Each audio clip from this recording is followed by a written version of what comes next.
Hello friends, welcome to the study classes. Friends, आज की video हम 30 इंपॉर्टेंट क्वेश्चनों को लेके आए हैं जो कि आपके आरआरबी, एनटीपीसी, सीजीडी, कांस्टेबल और इसी प्रकार के गवर्नमेंट एग्जाम में पूछे गए हैं। ये सभी क्वेश्चन आपके जीके, जीएस, जनरल अवेयरनेस से पूछे गए हैं और आने वाले एग्जाम पूछे जा सकते हैं। यदि आप एसएससी या रेलवे किसी भी एग्जाम की तैयारी कर रहे होंगे तो आपके एग्जाम के लिए जीके, जीएस, जनरल अवेयरनेस से सभी क्वेश्चन बहुत ही महत्वपूर्ण हैं। तो चलिए बिना देरी के अपने क्वेश्चन को आगे बढ़ते हैं और देखते हैं कि किस प्रकार के क्वेश्चन हमारे एग्जाम में पूछे जाते हैं।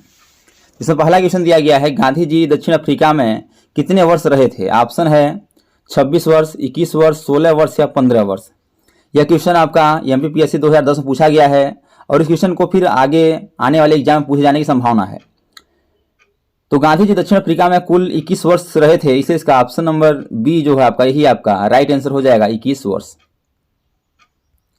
अगला दिया गया है कि महात्मा गांधी दक्षिण अफ्रीका से भारत किस वर्ष लौटे? यह क्वेश्चन भी आपका एमपीएससी 1997 में पूछा गया है कि महात्मा गांधी दक्षिण अफ्रीका में टोटल कितने वर्ष रहे थे? अभी बताए थे, अभी आपको बताए थे, यह टोटल आपके 21 वर्ष रहे थे। तो 21 वर्ष रहने के बाद किस वर्ष भारत पुनः वापस आए थे? ऑप्शन 1915, 1917, 1916, 1918। तो भारत पुनः दक्षिण अफ्रीका से लौटे 1915 में, इसे इसका option number A right answer हो जाएगा, 1915। अगला दिया गया है कि भारत छोड़ो आंदोलन के समय इंग्लैंड का प्रधानमंत्री कौन था? बताना है कि भारत छोड़ो आंदोलन के समय इंग्लैंड का प्रधानमंत्री कौन था। यह क्वेश्चन आपका पीएससी 2005 में पूछा गया है। ऑप्शन है चैम्बरलेन, चर्चिल, क्लीमेंट एटली या मैकडोनाल्ड। तो भारत छोड़ो आंदोलन के समय इंग्लैंड का प्रधानमंत्री आपका चर्चिल था, इसलिए इसका option number B right answer हो जाएगा, चर्चिल। अगला दिया गया है कि दक्षिण अफ्रीका में महात्मा गांधी द्वारा प्रकाशित पत्रिका का नाम क्या था? ऑप्शन है नवजीवन, इंडियन ओपिनियन, हरिजन या अफ्रीकन न्यूज।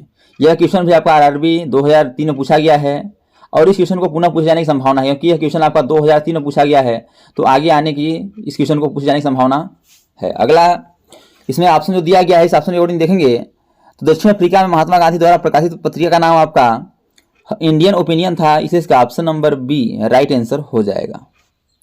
अगला दिया गया है कि भारत एवं पाकिस्तान के बीच सीमांकन किसने किया था? ऑप्शन है Lord Mountbatten, sir Cyril Radcliffe, sir Stafford Cripps या लॉरेंस।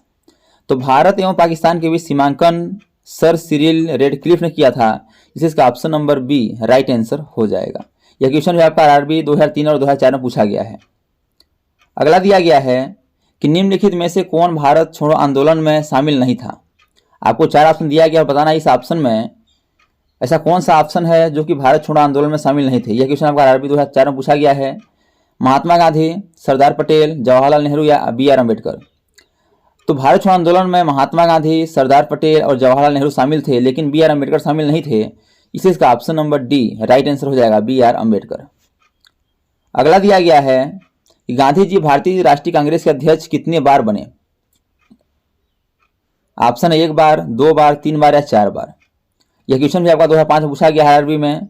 तो गांधी जी भारतीय राष्ट्रीय कांग्रेस के अध्यक्ष 1 बार बने हैं, इसे इसका option number A right answer हो जाएगा, 1 बार। अगला दिया गया है कि स्वराज पार्टी की स्थापना किस वर्ष की गई थी? यह क्वेश्चन आपका आरआरबी में 2005 में पूछा गया है। ऑप्शन है 1919, 1920, 1922 या 1923। तो स्वराज पार्टी की स्थापना 1923 में की गई थी, इसे इसका option number D right answer हो जाएगा, 1923। नेक्स्ट दिया गया है कि गांधी जी ने किस कानून को काला कानून कहा था? ऑप्शन है रॉलेट एक्ट, मॉन्टेग्यू घोषणा, हंटर आयोग या कम्युनल अवार्ड। तो गांधी जी ने रॉलेट एक्ट को काला कानून कहा था, इसे इसका option number A right answer हो जाएगा, रॉलेट एक्ट। अगला दिया गया है कि सारे जहां से अच्छा हिंदुस्तान हमारा की रचनाकार कौन है? यह क्वेश्चन आपका आरआरबी 2003 में पूछा गया है। ऑप्शन है रविन्द्रनाथ टैगोर, इकबाल, रहमत अली या भगत सिंह। तो सारे जहां से अच्छा हिंदुस्तान हमारा की रचनाकार इकबाल हैं, इसे इसका option number B right answer हो जाएगा, इकबाल। तो दोस्तों, इसी प्रकार के GK, GS, general awareness question को पाने के लिए हमारे यूट्यूब चैनल को लाइक, शेयर, सब्सक्राइब कर बेल आइकन को प्रेस करना न भूलिए, ताकि जब भी नई वीडियो अपलोड हो सबसे पहले नोटिफिकेशन पहुंचे। आपका अगला क्वेश्चन दिया गया है कि महात्मा गांधी के राजनीतिक गुरु कौन थे। यह क्वेश्चन आपका आरआरबी 2004 यूपीएससी 2016 में पूछा गया है। ऑप्शन है मदन मोहन मालवीय, बाल गंगाधर तिलक, लाला लाजपत राय या गोपाल कृष्ण गोखले। तो महात्मा गांधी के राजनीतिक गुरु का नाम था गोपाल कृष्ण गोखले, इसे इसका option number D right answer हो जाएगा, गोपाल कृष्ण गोखले। अगला दिया गया है कि साइमन कमीशन भारत आगमन किस वर्ष में हुआ था। बताना साइमन कमीशन भारत में कब आया था। यह क्वेश्चन आपका आरआरबी 2005 में पूछा गया है। ऑप्शन 1930, 1928, 1925 या 1919। तो साइमन कमीशन भारत में 1928 में आया था, इसलिए इसका option number B right answer हो जाएगा, 1928। अगला दिया गया है कि कायदे आजम किससे कहा जाता है। ऑप्शन है मोहम्मद अली जिन्ना, भगत सिंह, महात्मा गांधी या जवाहरलाल नेहरू। तो कायदे आजम के नाम से मोहम्मद अली जिन्ना को जाना जाता था, इसे इसका option number A right answer हो जाएगा। यह क्वेश्चन आपका आरआरबी 2005 में पूछा भी गया है और इस क्वेश्चन को रिपीट होने की संभावना भी है।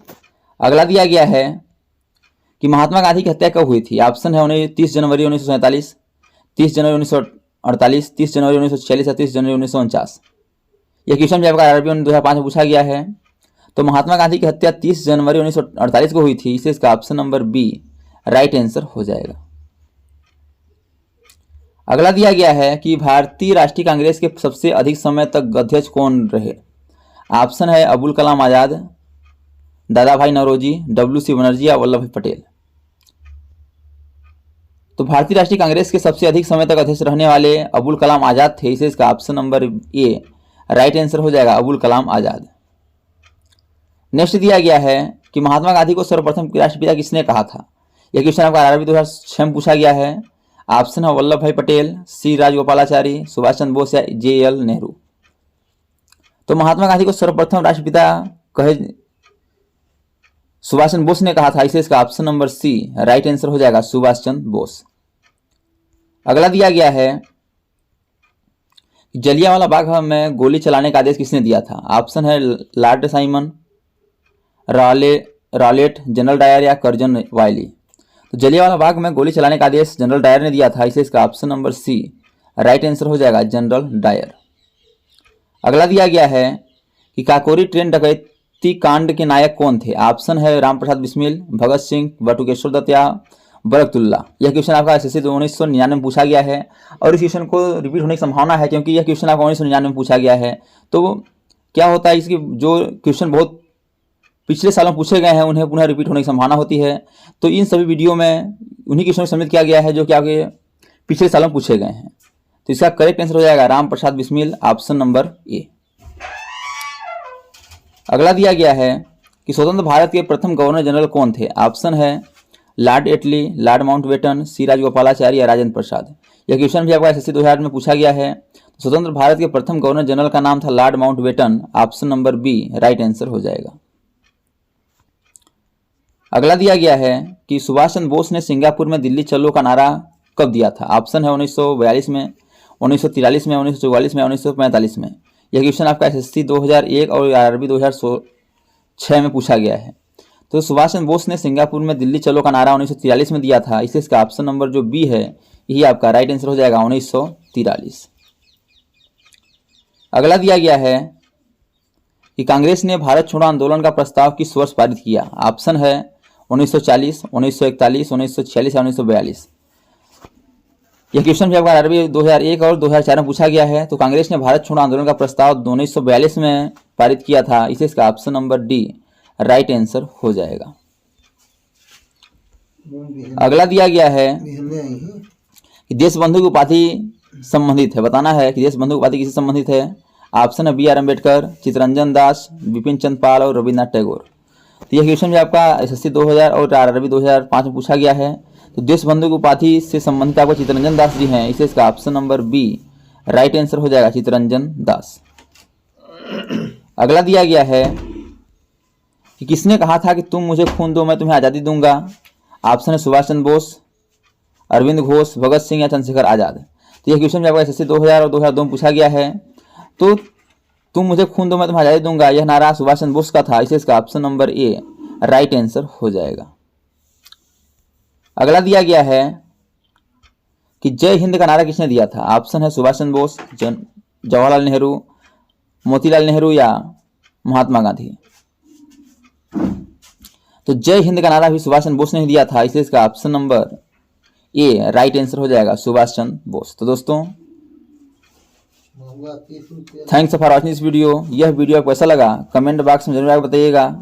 और इसी प्रकार के ऑल गवर्नमेंट एग्जाम पूछे जाने वाले GK, GS, math, reasoning, Hindi, current affairs और लूसेंट संबंधी क्वेश्चन को पाने के लिए हमारे यूट्यूब चैनल को लाइक से सब्सक्राइब कर बेल आइकन को प्रेस करना न भूलिएगा, ताकि जब भी नई वीडियो अपलोड हो सबसे पहले नोटिफिकेशन तक पहुँचे। तो आज तक इतना ही, मिलते हैं नेक्स्ट वीडियो में, तब तक के लिए जय हिंद, वंदे मातरम।